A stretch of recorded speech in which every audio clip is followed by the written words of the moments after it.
Estás escuchando Es la Mañana de Galicia.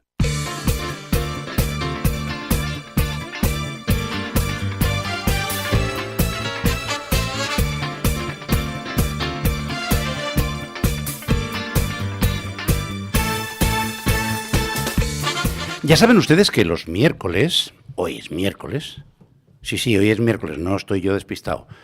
El que pensara otra cosa está despistado él. Hablamos de temas que tienen que ver con la automoción y para ello contamos siempre con la inestimable ayuda de nuestro colaborador, don Julio González de motorgallego.com. Julio, buenos días. Hola Ignacio, ¿qué tal? Buenos días. Son buenos por ahí también, ¿no? Sí, como en toda Galicia. Bueno, el director de Aguas de Galicia no opina lo mismo, pero bueno, es otra cosa, por razones obvias. Escuché la entrevista. Pobrecillo, aguantó a pie firme con unas toses de mucho cuidado, ¿eh? Mira que no tener en Aguas de Galicia un vaso de agua para tomarse. También es cierto. Bueno, hoy tenemos el estudio que, como di na aldea, botamos por fora, porque estoy rodeado por todas partes, menos por detrás, que está la pared, de gente que tiene que ver con el mundo del motor. En primer lugar, Héctor Prego, que es el director general de la revista Yo Taxi. Héctor, bienvenido, buenos días. Hola, muy buenos días. En segundo lugar, Fernando López de las Heras, que es el director de desarrollos de mercado para Galicia y Asturias. Dentro de poco le darán el resto de la cornisa cantábrica, que es lo que se le pasa de Repsol Butano, Repsol Autogas. Fernando, bienvenido, buenos días. Muchas gracias. Y alguien que sabe mucho de taxis, porque no en vano es el presidente de Fega Taxi y de Teletaxi Coruña, Manuel Sánchez Quindemil. Manuel, buenos días. Buenos días. Bueno, como verán ustedes, tenemos gente que sufre, padece, en fin, todos los problemas que el tráfico rodado suele tener, pero todos ellos están implicados en algo que a mí me parece importante. Me parece importante y seguro que a ustedes también. Decía un jefe indio en Seattle que todo lo que le ocurre a la Tierra le ocurre a los hijos de la Tierra. Y ellos están empeñados, por razones obvias, tanto profesionales como ciudadanas, de que su trabajo sea lo menos dañino para el medio ambiente. Y de hecho, organizan unas jornadas en La Coruña, el 17 y el 18 de este mes, jornadas del automóvil ecológico. Detrás de esa idea, naturalmente, Héctor Prego, está la revista Yo Taxi. ¿Cómo se os ha ocurrido la historia?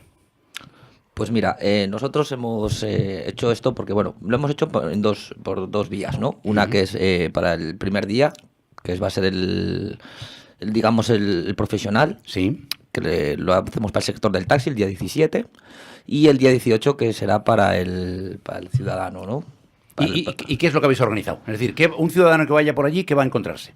Se va a encontrar pues los coches con la etiqueta ecológica. Bien. ¿Vale? Tanto híbrido, eléctrico, con GLP. Uh-huh.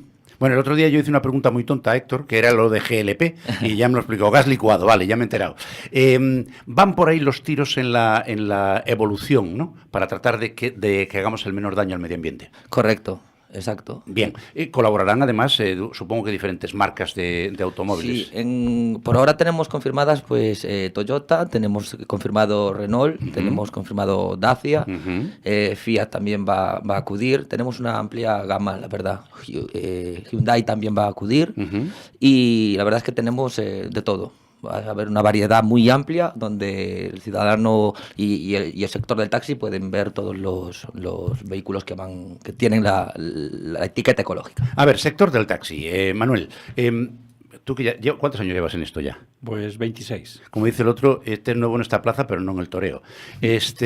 O sea, que de taxi sabes un rato. Dime una cosa, el sector de taxi siempre ha sido, digamos, avanzado a la hora de asumir las nuevas tecnologías, primero porque os pasáis un montón de tiempo dentro del coche por razones obvias, y segundo y no menos importante, además de la seguridad, la preocupación por el medio ambiente.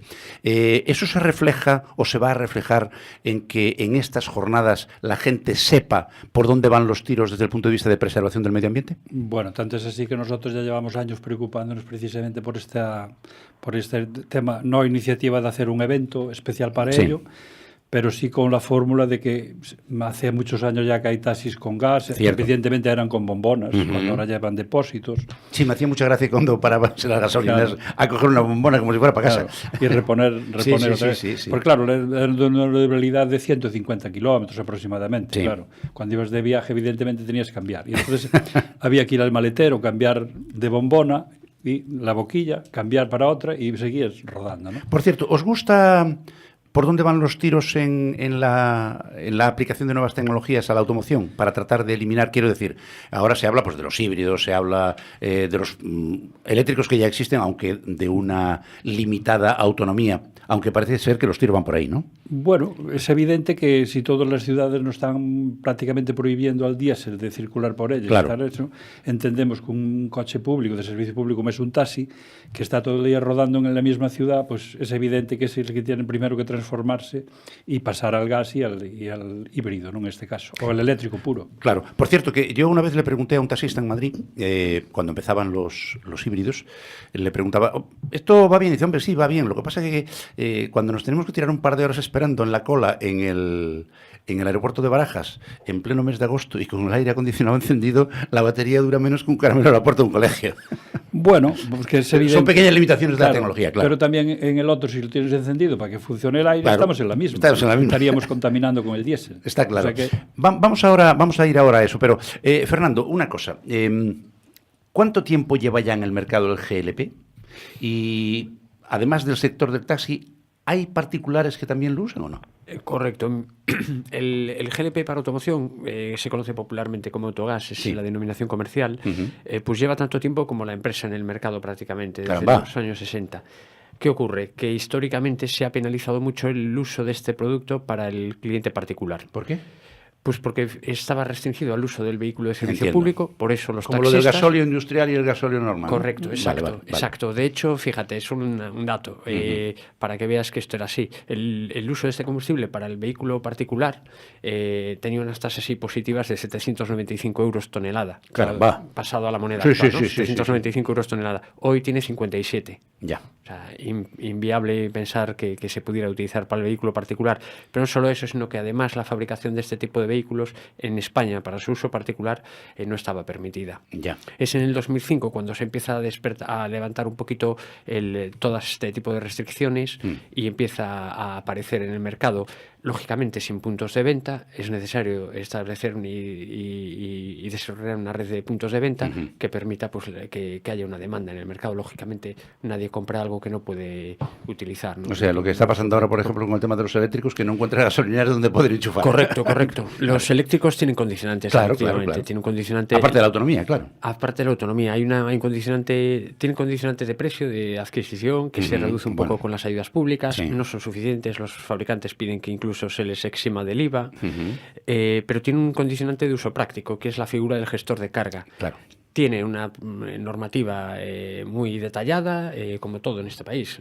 Yo creo que sobrelegislamos, pero el hecho es que limita de sobremanera esta figura, el que un particular o una empresa pequeña pueda establecerse como gestor de carga, comprar la electricidad a un comercializador y venderla para su uso para automoción, lo cual hace que la proliferación de puntos de venta, de recarga, sea muy limitada. Oye, y en el área geográfica de tu responsabilidad dentro de Repsol Butano, más o menos, ¿qué porcentaje de particulares están utilizando el GLP de manera habitual?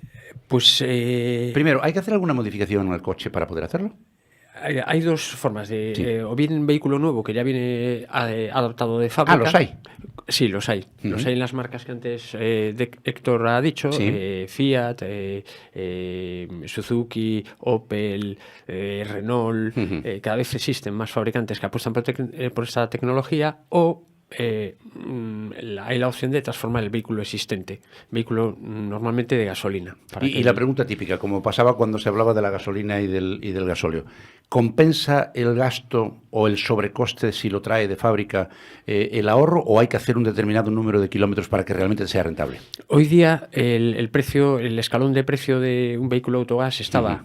entre la gasolina y el gasóleo, hoy ya se está equiparando a la gasolina. O sea, lo mismo que cuando se empezaron a vender los de gasóleo, casi el precio de gasolina, ¿no? Correcto, efectivamente. Oye, y entonces, desde el punto de vista empresarial, ¿vosotros tenéis planificación para seguir aumentando los puntos de venta en las gasolineras? Correcto. Nosotros ahora mismo en Galicia tenemos 43 puntos de venta. El 43, el 43º, es porque la semana pasada ha entrado un nuevo punto de venta en Perdóname, servicio. señores oyentes, acabo de encontrar a alguien que dice los ordinales como Dios manda, el 43º. Todo el mundo utiliza el lenguaje como Dios le da a entender. Perdona, Fernando, dime.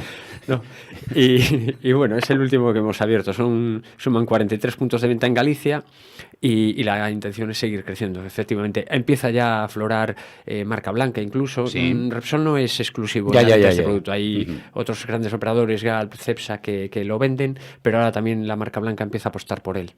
Está claro. Oye, Héctor, la tendencia, digamos, del mercado en el mundo del taxi, ¿se nota ya ahora mismo que vamos tirando, se va modificando, se están pidiendo ayudas, se está hablando dentro de las asociaciones, ahora le preguntaremos a Manuel, para tratar de ir por ese camino? Adaptarse, vamos. Sí, es que ahora por la normativa europea y es el futuro inminente. Claro. O sea, la adaptación de un vehículo ecológico va a ser obligatorio. Entonces, digamos que es lo que tienen que hacer. No te cabe más. No tiene otro camino. Por cierto, Manuel, cada vez que hay un cambio de reglas del juego, que es lo que hace la Administración de vez en cuando, desde la de Hacienda hasta cualquiera. Bueno, los de Hacienda lo hacen sin avisar, generalmente, y con carácter retroactivo muchas veces. Pero en el caso de las reglas del juego que afectan a la automoción, en este caso del taxi, ¿va a haber, o estáis pidiendo, o veis que hay receptividad por parte de las administraciones públicas de echar una manita en esa adaptación? Porque eso no es gratis. Bueno, es evidente que el compañero, en este caso, cuando yo trato de siempre de hablar de compañeros del colectivo, cuando tienen que cambiar el coche, siempre miran varios factores, y entre ellos el consumo, la rentabilidad que le da, normal, lo que le cuesta el kilómetro, y todas esas circunstancias. Y en general hubo un momento que pasamos de la bombona que hablábamos hace un rato a desaparecer totalmente del mercado. Ya. Y luego pasamos al siguiente punto, que no había abastecimiento. Ya. Cuando vino la modernidad de ponerlo en tanques, ya en los mismos maleteros, no había dónde abastecerse. Entonces ahora tenemos ya el abastecimiento, ya garantizado en todas las ciudades. La rentabilidad, por supuesto, que es mucho más rentable que tenerlo diésel. Las reparaciones son mucho más económicas. Un coche que va con funcionamiento de gasolina y que luego el consumo también es mucho más rentable, abajo, claro. Pues son ventajas que evidentemente el compañero cuando va a hacer un cambio de material, quiero decir material, coche, cambiar de coche, pues siempre evalúa, ¿no? Claro. Aparte con el híbrido, pues eléctrico, porque inclusive el que estábamos hablando, los híbridos, que son para el ciudadano que nos esté escuchando, que no entiende lo que son lo que hablábamos antes de la batería y la gasolina. Sí. Pero esa misma gasolina también se puede transformar a GLP. Claro. Claro, claro. O sea, puede haber un híbrido de GLP. Ah, mira. Eso es interesante saberlo, claro. Porque entonces el ahorro es doble o triple casi. Correcto, sí. Claro. O sea, sumando los dos... Por eso digo que se claro. juntan las circunstancias todas para que... Y aparte, luego ya con el agravante de no contaminante, ¿no? Hombre, eso es que es lo... Dime una cosa. Cada vez que hay un cambio de tecnología, vosotros podéis pedir, y en su caso se os dan ayudas en la administración para que podáis hacer el cambio de vehículo, es decir, exención de impuestos, que pagáis menos, no lo sé. ¿Cómo funciona eso? Bueno, los híbridos, por ejemplo, están exentos de rodaje. Ajá. De las ciudades, generalmente. Luego, después, nosotros, por ejemplo, en Ciudad de La Coruña, que es donde yo trabajo, pues tenemos una ayuda económica para la hora de comprarlo. Bien. También, tanto de GLP como los híbridos. Y los eléctricos, por supuesto, también. Y al mismo tiempo, la Administración, hace unos años que había dado, la Administración Central había dado para los híbridos y para los coches de GLP, pero luego eso dejó de darlo por el tema de la crisis. Y bueno, estamos en ello a ver si podemos empezar otra vez. Hombre, claro, y ya hemos salido un poquito del bache, ¿no? Desde luego. Por cierto, ¿cuánta gente tenéis en vuestra asociación FK Taxi? 2.400, 2.500 aproximadamente. ¿Taxis o personas? No, asociados. Asociados taxis. Vamos. Sí, pero claro, un taxi a lo mejor tiene dos taxistas, ¿no? No, generalmente no, o sea, son individuales. No es el colectivo que más se da de tener muchas licencias. Oye, ¿y os está afectando mucho todas esas cosas que se oyen por ahí, que si Uber, que si ese tipo de iniciativas, o a vosotros aquí, como somos todos de la casa? Vamos a ver, todo lo que sea restar siempre afecta, ¿no? Está claro. Como hablamos de Hacienda, pues esto también. Aparte siempre te sorprende. Pero bueno, no creo que no tanto, ¿no? Lo que más nos afecta es esa publicidad que hacemos, como estamos haciendo ahora, estamos nombrando Uber, estamos haciendo... Sí. Bueno, pero es que está ahí, es decir, no podemos evitarlo. Vamos, yo lo que pretendo es que la gente sepa lo que hay detrás de eso, es decir, puesto que legalmente no se puede hacer nada, porque parece ser que lo han intentado y no se puede hacer nada, por lo menos que la gente valore lo que vosotros ofertáis, es lo que yo intento. Por eso, por ejemplo, entendemos muchas veces que es que estas nuevas tecnologías que se están aplicando en Uber, Cabify, tal, Cuando resulta que un taxi hoy se puede pedir desde una central exactamente igual que ellos. Claro. Te cobran con tarjeta exactamente igual que ellos. Totalmente, Puedes claro. saber A eso lo me que refería yo. aproximadamente Claro. €1 arriba abajo te va a valer cualquier tipo de recorrido. O sea, que tenemos las mismas ventajas que puede tener cualquier otro. Y con ciudadano. otra particularidad, que vosotros estáis trabajando controladísimos y tenéis, pagáis los impuestos como Dios manda. Y Julio, estamos- estás muy callado. Y estamos al lado de casa. Julio, estás muy callado. Sí, no, escuchando perfectamente todo O sea, lo que estás tú diciendo. aprendiendo como yo, ¿no? ¿Eh? Aprendiendo. Pues ahora pregunta. Sí, aprendiendo. Y aparte lo que comentó Manuel de Fegataxi. El tema del híbrido con motor de GLP Ajá. es una idea genial. No, la idea es buenísima, naturalmente. Yo no sabía ni que existía, o sea que fíjate. Sí, no. Sencillamente escuchando y aprendiendo, como dices tú. Héctor, cuéntanos un poquito más lo de la jornada del automóvil, o sea, la feria que vas a hacer, los días donde la vas a hacer, si hay invitados que vas a tener y cosas así. Mira, te comento, nosotros lo vamos a hacer el día 17, empezará el evento para el profesional, para el taxista, empezará a las 17 horas. La congregación de medios, que vendrán pues las autoridades que por ahora creemos que han confirmado, va a venir Etel Vázquez, va a venir el de Medio Ambiente, contamos también con el concejal de Beatriz Mato también va a acudir, el concejal de Transporte también de A Coruña, bueno, y eso por ahora lo que tenemos confirmado. Después, nosotros, eso a partir de las 6 de la tarde, es cuando se agarrará la feria y acabaremos más o menos sobre las 9 de la noche o lo que el tiempo también nos pueda dejar, ¿no? Y al día siguiente, el día particular, será a partir de las 10 de la mañana. A partir de las 10 de la mañana hasta las 9 de la noche. Oye, Fernando, ahora entiendo yo por qué tenéis planes de expansión, claro. Porque si se puede comprar un coche en lugar de que sea de gasolina, que sea de GLP y además que sea híbrido, pues tiene mucho sentido y se está, digamos, creando demanda. Correcto. Y dime una cosa, desde vuestro punto, a ver, yo sé que los proveedores de energía, y Repsol es una de ellas, tenéis unos estudios estratégicos que para si lo quisieran muchos ejércitos. ¿Hasta cuándo va a ser esto, digamos, moneda corriente? ¿Hasta cuándo tenéis expectativas de que realmente haya una transformación, por decir algo? Un 30% del mercado de la automoción en Europa sea eléctrico puro. Eso va a tardar, más o menos. Vale. ¿Qué estimáis? Los estudios oficiales establecen que un 10% de la movilidad a nivel europeo sea sostenible en el 2050. Ajá. Un 10%. Un 10%. Efectivamente, en España hablamos de un parque aproximado de 25 millones de coches, un 10% estaría en torno a los 2,5 millones de unidades.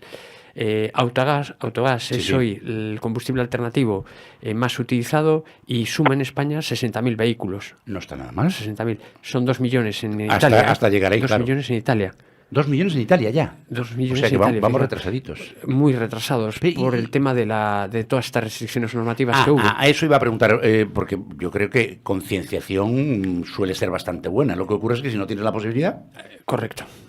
Y eso es más una labor administrativa que otra cosa, ¿no? Es decir, modificar la normativa vigente para que eso pueda llevarse a cabo de manera lo más rápidamente posible. Efectivamente, eso fue lo que se ha hecho y por eso estamos ahí con 60.000 vehículos, si no, no habría ni siquiera este parque.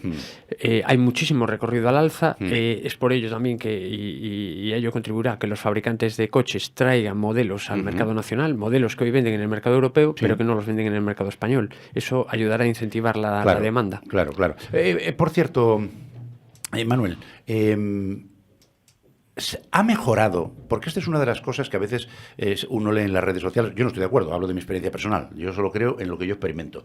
Se decía que, bueno, que por parte del sector del taxi, pues a veces había... Como en todas partes, hay bueno y hay malo. A veces había un poco como de dejación, el trato no sé qué, y entonces, claro, te dicen, no, es que ahora si usted pide por internet un Uber o un Cabify o cualquiera de esos, le aparece un tío espectacular, vamos, solo falta que sea un modelo, hablando 5 idiomas. Bueno, la gente es que se le va la olla, ¿eh? Es decir, esos señores, que con todo el respeto del mundo y que están intentando ganarse la vida, darán un servicio igual, en algunos casos inferior y en otros casos superior, a cualquier señor que está en el sector del taxi. Yo nunca he entrado en un taxi que me tuvieran a echar fuera porque estuviera lleno de mierda, con perdón. No, hombre, evidentemente que todo se puede mejorar en esta vida, ¿no? Y por qué no, el colectivo, pues tenemos que mejorar en cuanto igual a la limpieza, pues tener un modelo de coche un poco más Yo no digo que sea de lujo, porque no tiene que ser de lujo, pero un coche que Amplio, sea, cómodo. que sea un Sí, poco sí. cómodo para Sí. que el ciudadano que nosotros llevamos, un ciudadano que cada día la estadística está ahí, somos más altos. Eso es cierto. Yo ya no crezco, pero bueno. Yo tampoco. Yo ya hace muchos años que dejé de Pero en crecer. general la gente cada día es un poquito más alta. Sí. Si eres mayor, evidentemente, la facilidad para poder entrar y salir de un vehículo también tiene que ser un poquito adecuada. Y eso creo que tenemos que velar desde la administración, hasta pasando por los ayuntamientos todos, inclusive el compañero que va a comprar un coche. Mirar ese tipo, porque al fin y al cabo no compra el coche para pasear, sino para pasear al ciudadano que lo necesita, ¿no? Claro, estamos de acuerdo. Por cierto, que a mí me llama siempre la atención, ahora que tengo a un profesional se lo voy a preguntar. Hay un país concretamente que tenía la normativa, solo permitía, no sé si sigue siendo cierto ahora, sobre todo ahora que se van a ir con el Brexit, pero tú buscabas un taxi en cualquier parte de Inglaterra y solo había un modelo que se había diseñado específicamente para poder manejarse adecuadamente por las calles de Londres y otras ciudades, pero sobre todo que, bueno, aquello entrabas allí, aquello parecía una limusín y no era tan grande, lo que pasa es que estaba específicamente diseñado. Aquí nunca ha pasado. Porque Bueno, ahora con las autonomías mucho menos, claro. como cualquier colectivo Sí. comprenderá que es muy difícil. Que ni todos Por los eso, bares bueno. decoran igual, No, ni no, todas está las claro. tiendas decoran igual, ni todos los taxistas piensan igual. Claro, es claro, evidente. está claro. Uno lo quiere pequeñito porque le parece que consume menos y que así que va a dar el mismo servicio al cliente, otro quiere un coche muy amplio porque le parece que así va a trabajar un poco más. Entonces es un poco de capricho. Evidentemente, para nosotros sería muy rentable buscar un modelo que cumpliera los requisitos, evidentemente, para darle esa posibilidad al ciudadano que vaya cómodo, porque no se necesitan más cosas, que tenga comodidad, que tenga un poco de estabilidad y comodidad también para el ciudadano que lo conduce, en este caso el compañero. Desde luego. Héctor, ¿te imaginas la que sería si se pusieran de acuerdo, por poner un ejemplo nada más, todos los taxistas de Galicia en comprar un determinado modelo de unas determinadas características y lo sacan a concurso entre las marcas? Había bofetadas para ver quién se lleva el concurso, ¿eh? Eso sería una guerra, una auténtica guerra. A Marte. En la que no me querría ver metido involucrado. Te digo la verdad. A muerte. Yo creo que no se ponen de acuerdo los taxistas porque eso sería demasiado rentable para nosotros mismos. Claro, ese es el problema de siempre. Julio, porque el sentido común, evidentemente los ingleses no son más listos que nosotros, lo que pasa es que se pusieron de acuerdo y dijeron, ya que no podemos ponernos de acuerdo para ver qué marca compramos, porque incluso puedes arruinar a las otras, por lo menos que nos hagan alguien un diseño específico. Pero eso aquí me parece a mí que está muy lejos, ¿verdad, Julio? No, se intentó hace tiempo. Ah, sí, hacer cuenta. Hace muchísimo tiempo se intentó pues el tipo monovolumen, tipo Sí. como el inglés, incluso se pensó en traer el inglés con el volante. Sí, a la izquierda, sí. Pero no cuajó. No cuajó porque los taxistas pues no estaban de acuerdo, no llegó a buen término. Ya. Pero sí hubo un estudio de coger un monovolumen grande y unificarlo para todos los taxistas. Bueno, pues mira, porque las asociaciones están para eso, porque vosotros tenéis una capacidad de negociación con las marcas en un momento determinado, Sí, ¿verdad? hombre. Y ahora, por ejemplo, con el nuevo reglamento que está a punto de salir, obliga en este caso a los compañeros todos que tengan más de 10 años en su vehículo, pues tener que cambiarlo. Entonces hay un volumen de venta muy grande va a haber, ¿no? Entonces yo creo que las casas se tienen que aplicar un poquito el cuento y afinar los precios para que los compañeros puedan cambiar. Manuel, y si la administración puede ayudar, pues estupendo. Mejor todavía. ¿Y sabemos un porcentaje del volumen de automoción que habría que cambiar de parque? Yo calculo sobre un 6 o un 7%. Un 6 o un 7%. Bueno, por algo se empieza. Por algo se empieza. Y el objetivo que hay en Europa para conseguir que los coches sean ecológicos no está nada mal. Nos queda un largo trayecto, empezando por los propios, porque al fin y a la postre el sector del taxi es minoritario en número de vehículos comparativamente con el resto de la población. Nos queda mucho camino por recorrer para que cada uno de nosotros, cuando vamos a cambiar el vehículo, valoremos, a lo mejor por un poco más de dinero, tampoco tanto, buscar alternativas a lo que ya hay en el mercado para conseguir que ensuciemos lo menos posible. Entre otras cosas porque en algunas grandes ciudades esto va a ser sí o sí, pues no te van a dejar entrar. En Madrid ya está ocurriendo con algunas tecnologías. Pues me queda el tiempo justo para agradeceros la presencia. Don Julio, hoy has hablado un poquito, pero te prometo que la semana que viene te dejo hablar todo lo que quieras. Pues tenía una cafrada simpaticísima. Cuéntala rápido, pero en 10 segundos. Pillaron a un ciclista borracho y llevaba 2 botellas de vino de 1,5 litros en la bicicleta, como si fuera el agua o el acuario. El acuario. No, era el GLP, era el GLP que llevaba él. Héctor Prego, director general de la revista Yotaxi, un abrazo muy grande. Muchas gracias por venir. Gracias. Fernando López Las Heras, de Repsol Butano. Un placer, muchas gracias. A vosotros. Y Manuel Sánchez, muchísimas gracias. Gracias a ustedes. Por acompañarnos y, naturalmente, por el servicio que dais, que siempre se les encuentra cuando hace falta. Y ustedes no Para- se vayan, para no ello se les estamos. ocurra tocar el dial. Vamos a Noticias Nacionales, pero volvemos enseguida para que Maite Garrido les cuente lo que ha pasado en Galicia mientras nosotros hablábamos de motor. Hasta ahora mismo.